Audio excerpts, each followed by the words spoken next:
He was minutes away from going to the Super Bowl, but then his career came crashing down. This is the tragic story of Blake Bortles. Back in 2014, Teddy Bridgewater was projected to be the first quarterback drafted, and Johnny Manziel was another name many analysts threw around to be the first quarterback off the board. But with the third pick in the draft, the Jacksonville Jaguars selected Blake Bortles out of UCF. The choice surprised everyone. No one saw this coming. Bortles was the prototypical quarterback size. He was big, tall, he had a really strong arm. You just had to mold him. So it made sense the Jaguars would take a risk drafting him, considering their long history of developing star quarterbacks.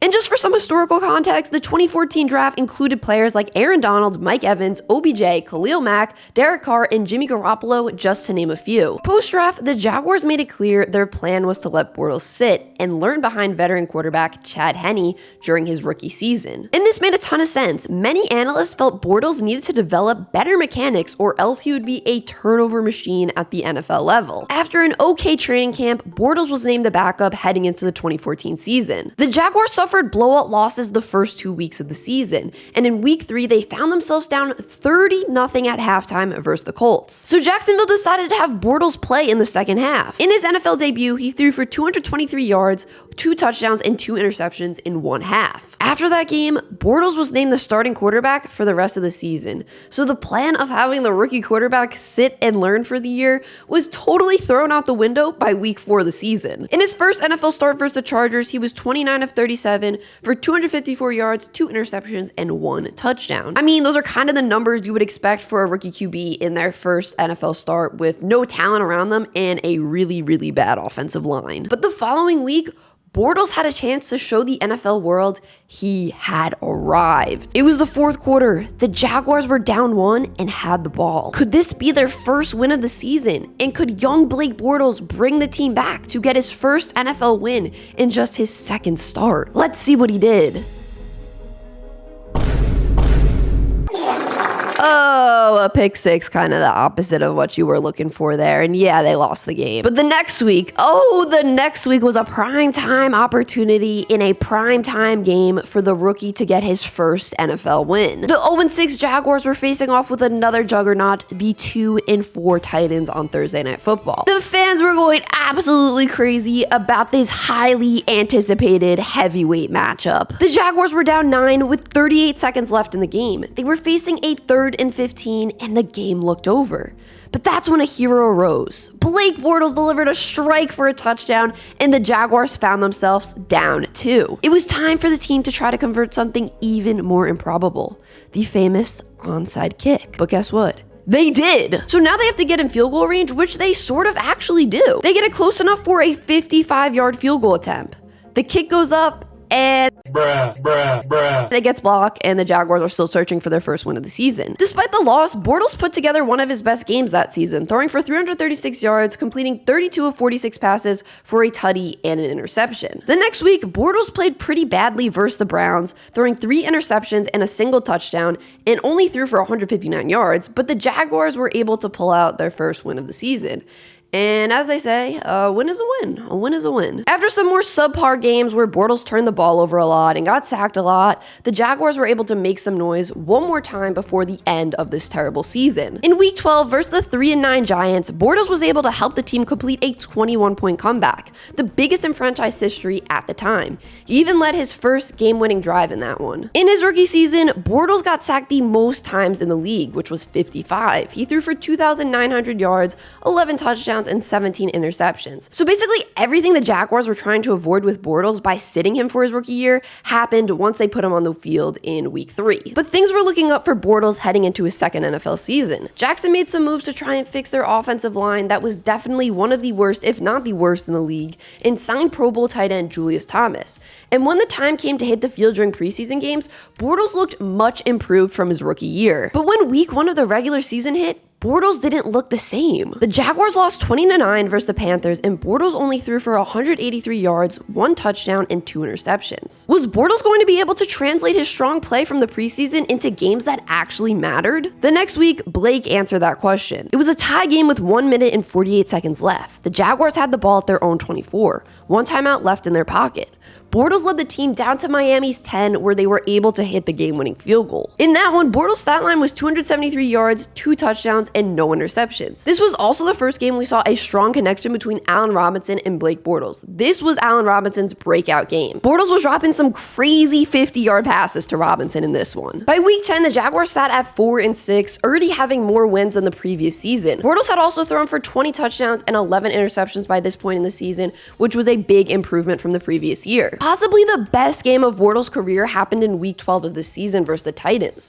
Bortles completed 24 of 36 passes for 322 yards, 5 touchdowns, and no interceptions. Despite the Jaguars finishing the season with a 5-11 record, Bortles had a career year. Despite being sacked the most times in the league for a second consecutive season and throwing the most interceptions in the NFL, he threw 35 touchdown passes, just one behind the league leader, Tom Brady's 36. He also set the Jaguars franchise record for passing yards in a single season, 4,428, passing touchdowns in a single season, and completions in a single season. It was looking like Bortles was about to take Jacksonville to the next level his third season in the league, but he actually regressed big time despite the team's roster improving. After a 9-game losing streak, the Jaguars finished the season 3-13, and head coach Gus Bradley was fired during the season. It did come out that Bortles suffered a grade 1 AC joint sprain in his throwing shoulder during week 8, which he played through, so maybe that did affect his play, but who knows. But this next part, this is where things get really, really interesting. Heading into Bortles' 4th NFL season, there was no guarantee he would be Jacksonville's starting quarterback. The position was actually publicly up for grabs. After a bad preseason performance where fans booed Bortles, new Jaguars head coach Doug Marrone said this, quote,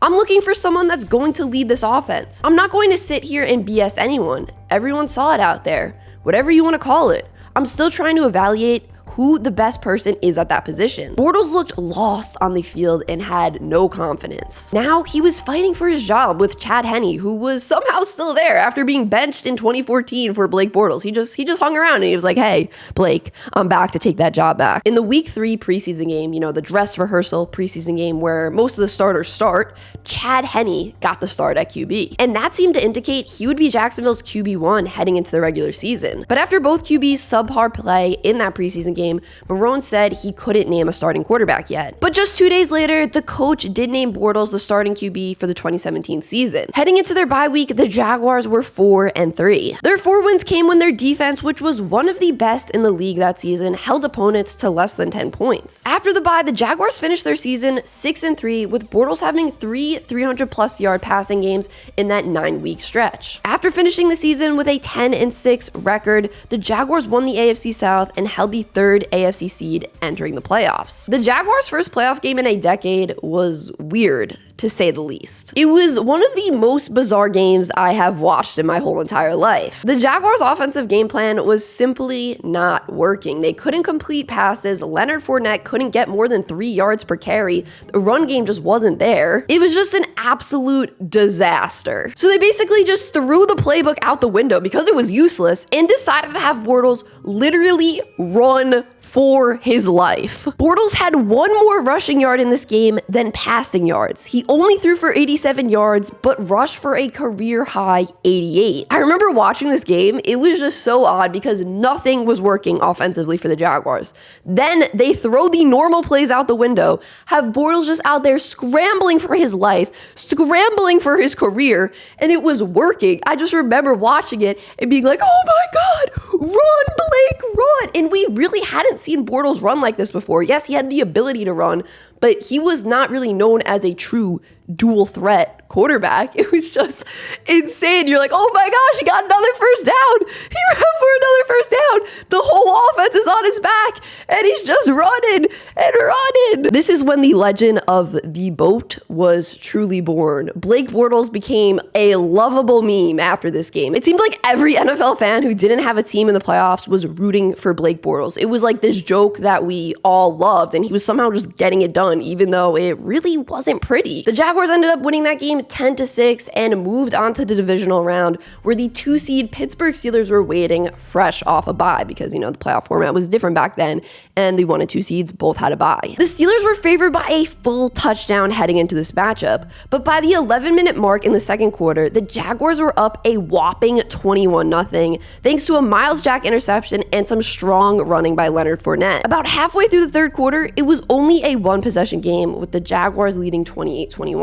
But then, after stalling for most of the second half, with just over 11 minutes left in the fourth quarter, Bortles made a huge throw for 45 yards to Keenan Cole to set up the Jaguars in the red zone and punch in a rushing touchdown. Pittsburgh responded with their own touchdown, but then Bortles responded with another touchdown throw to give the Jaguars a 42-28 lead, and the Jaguars held on for a victory that stunned the whole entire NFL world. So there it was. The Jaguars, who were 3-13 just a season ago, were heading to the AFC Championship game. And who were they playing?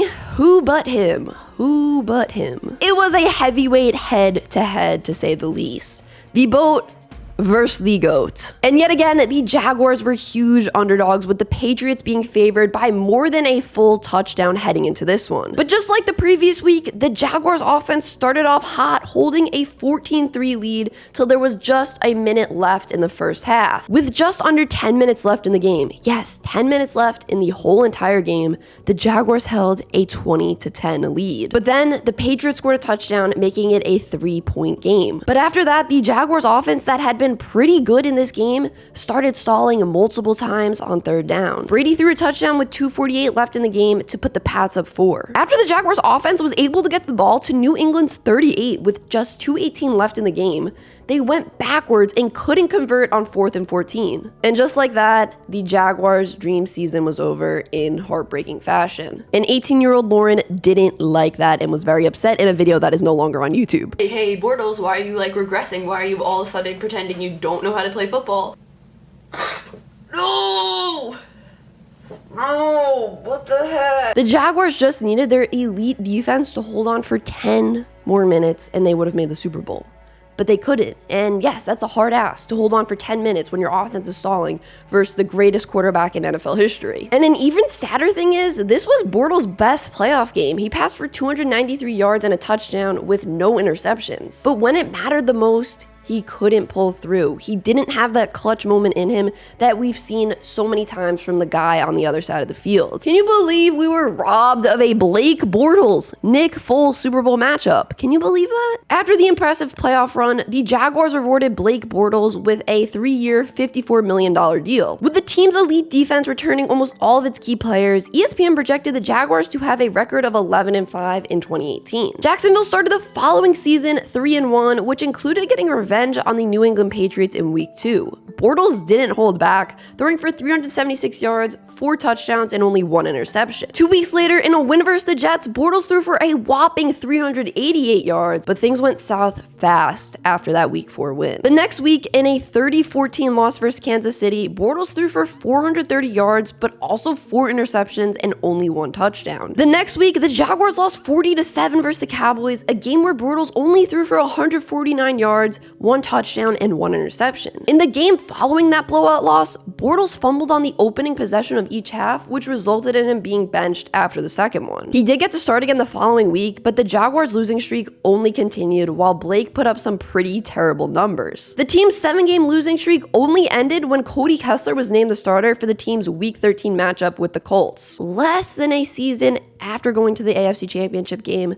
Blake Bortles was benched. When Kessler started to struggle in week 16, Bortles got to see the field again and start the final game of the season. He put up another ugly stat line in that one, completing 15 of 28 passes for only 107 yards and 1 interception. That game didn't just end Jacksonville's season with a record of 5-11. It also ended Bortles' career with the Jaguars and his career as an NFL starting quarterback. In March 2019, the Jaguars released Blake Bortles, just about a year and 2 months after their crazy playoff run with him. A few days later, he signed with the Rams to back up Jared Goff, where he really didn't see any meaningful snaps. After one season of being the Rams backup, he went to the Broncos practice squad, then back to the Rams on their practice squad during the 2020 season.